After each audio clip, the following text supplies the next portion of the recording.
फातिमा की रानी माँ, प्रभु यीशु की माँ, आसरा तू ही है माँ।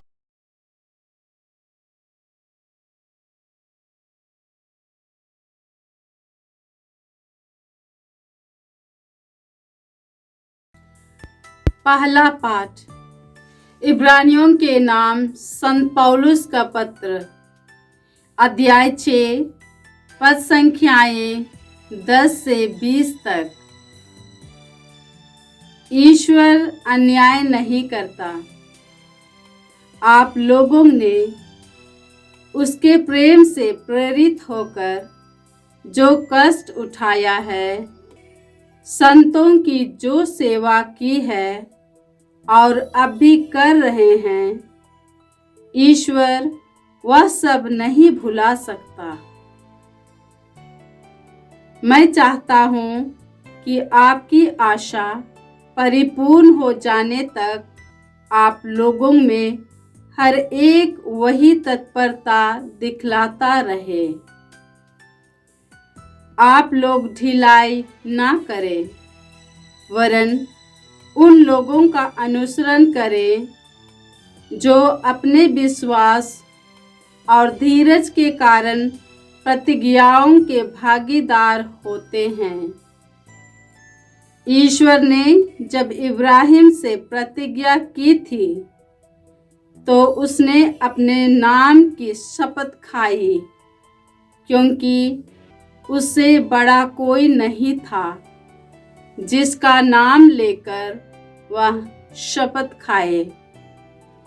उसने कहा, मैं तुम पर आशीष बरसाता रहूंगा और तुम्हारे वंशजों को असंख्य बना दूंगा। इब्राहिम ने बहुत समय तक धीरज धरने के बाद प्रतिज्ञा का फल प्राप्त किया। लोग अपने से बड़े का नाम लेकर शपथ खाते हैं। उनमें शपथ द्वारा कथन की पुष्टि होती है और सारा विवाद समाप्त हो जाता है।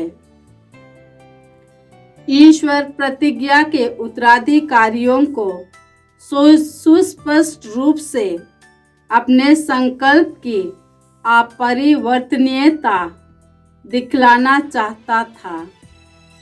इसीलिए उसने शपथ खाकर प्रतिज्ञा की है। वह इन दो अपरिवर्तनीय कार्यों अर्थात प्रतिज्ञा और शपथ में झूठा प्रमाणित नहीं हो सकता है। इससे हमें, जिन्होंने ईश्वर की शरण ली है, वह प्रबल प्रेरणा मिलती है कि जो आशा हमें दिलाई गई है, हम उसे धारण किए रहें। वह आशा हमारी आत्मा के लिए एक सुस्थिर एवं सुदृढ़ लंकार के सादृश्य है, जो उस मंदिर गर्भ में डाला गया है जहां यीशु हमारे अग्रदूत के रूप में प्रवेश कर चुके हैं, क्योंकि वह मेल्कीसदेक की तरह सदा के लिए प्रधान याजक बन गए हैं। प्रभु की वाणी। ईश्वर को धन्यवाद। वचन अनुवाक्य। प्रभु अपने विधान का सदा स्मरण करता है। प्रभु अपने विधान का सदा स्मरण करता है। धर्मियों की गोष्ठी और उनकी सभा में मैं सारे हृदय से प्रभु की स्तुति करूंगा। प्रभु के कार्य महान हैं, भक्त जन उनका मनन करें। अनुवाक्य। प्रभु अपने विधान का सदा स्मरण करता है। प्रभु अपने विधान का सदा स्मरण करता है। प्रभु के कार्य स्मरणीय हैं। प्रभु दयालु और प्रेममय हैं। वह अपने भक्तों को तृप्त करता है और अपने विधान का सदा स्मरण करता है। अनुवाक्य: प्रभु अपने विधान का सदा स्मरण करता है।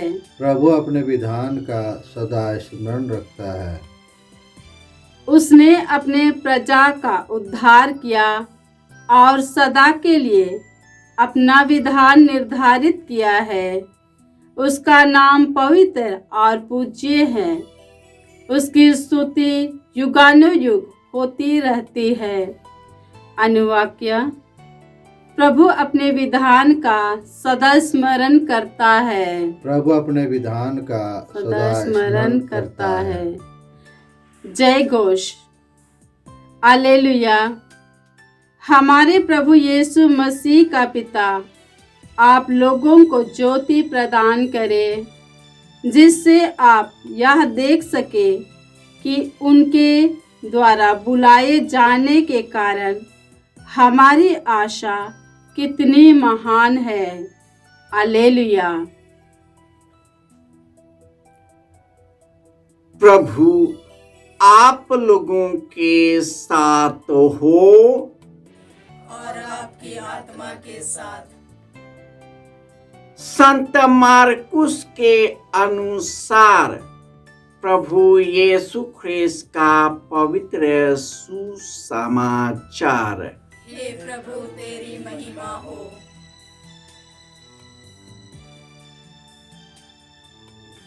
अध्याय 2 पद संख्याएं 23 से 28। यीशु किसी विश्राम के दिन गेहूं के खेतों से होकर जा रहे थे। उनके शिष्य राह चलते बालें तोड़ने लगे। फरीसियों ने यीशु से कहा, देखिए, जो काम विश्राम के दिन मना है वे वही क्यों कर रहे हैं? यीशु ने उन्हें उत्तर दिया, क्या तुम लोगों ने कभी यह नहीं पढ़ा कि जब दाऊद और उसके साथी भूखे थे और खाने को उनके पास कुछ नहीं था, तो दाऊद ने क्या किया था? उसने महायाजक अबियाथर के समय इस मंदिर में प्रवेश कर भेंट की रोटियों को खाया और अपने साथियों को भी खिलाया। याजकों को छोड़ किसी और को उन्हें खाने की आज्ञा तो नहीं थी। यीशु ने उनसे कहा, विश्राम दिवस मनुष्य के लिए बना है, न कि मनुष्य विश्राम दिवस के लिए। इससे मानव पुत्र विश्राम दिवस का भी स्वामी है।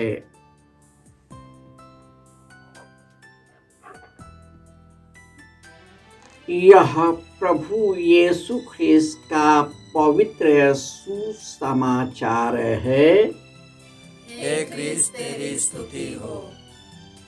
ख्रिस्त में प्यारे भाइयों और बहनों, ईश्वर दयालु और करुणामय ईश्वर है। वह सर्वशक्तिमान ईश्वर है। वह धर्मियों से अपना मुंह नहीं छिपाता। अधर्मियों से जो प्रतिज्ञा करता है वह सदा सर्वदा बना रहता है। ईश्वर इब्राहिम को इसलिए चुना क्योंकि वह धर्मी मनुष्य था और वह ईश्वर को प्यार करता था, इसलिए उन्होंने जो प्रतिज्ञाएं इब्राहिम से किया था वह हमेशा के लिए उस पर बना हुआ है। इब्राहिम की संतान भटक गए, पापों में फंस गए, कुकर्मों में फंस गए, लेकिन जो प्रतिज्ञाएं उन्होंने इब्राहिम से की थी अपने पुत्र यीशु ख्रिस्त के द्वारा उसे पूरा किया है। अब प्रभु यीशु जो अपने शिष्यों के साथ चल रहे थे, विश्राम दिवस के दिन उनके शिष्य भूखे थे, इसलिए खेतों में जाकर बालें तोड़कर उन्हें खाने लगे। यह देखकर महापुरोहितों, शास्त्रियों, फरीसियों को अच्छा नहीं लगा, क्योंकि वे केवल धर्म कांड और संहिता पर ही विश्वास करते थे, परंतु ईश्वर की महिमा से वंचित थे।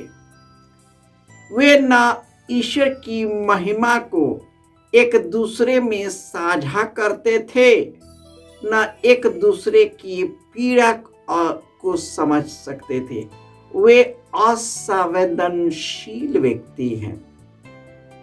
जो धर्म कांड से जुड़े होते हैं उनका हृदय कठोर होता है, क्योंकि वे केवल नियमों के तहत कार्य करते हैं जो मानव के हाथों द्वारा बनाया है, जो उनके विचारों में उत्पन्न होता है और जो उनके छल कपट हृदय से उत्पन्न होते हैं, जो उनकी व्यक्तिगत इच्छाओं को पूरा करता है। इसलिए वे धर्म कांड की आड़ में अपनी इच्छा को पूरा करते हैं, और यदि ऐसा नहीं कर पाते तो उन पर अत्याचार और शोषण करते हैं। वे यह मान लेते हैं कि लोगों को नष्ट करना जो नियमों के असंहिता के विरुद्ध है, उनको जीने का अधिकार नहीं है, और इस तरह वे अधर्म के मार्ग पर चलने लगे। लेकिन ईश्वर ने एक नियम को प्रेम में परिवर्तित किया, दया और करुणा में परिवर्तित किया, सेवा और आत्मीयता में परिवर्तित किया, क्षमा और करुणा में परिवर्तित किया। उसने विश्राम दिवस के गहरे महत्व को हमें समझाया, और उन्होंने यह भी बताया, उदाहरण दिया कि जब राजा दाऊद युद्ध करने के बाद आ रहे थे तो वे सभी भूखे थे, तो वे मंदिर में गए और भेंट की रोटियों को खाए, क्योंकि वे बहुत भूखे थे। और इसी प्रकार उनके जो शिष्य जो आ रहे थे उनको बहुत जोर भूख लगी थी और उसने खाया।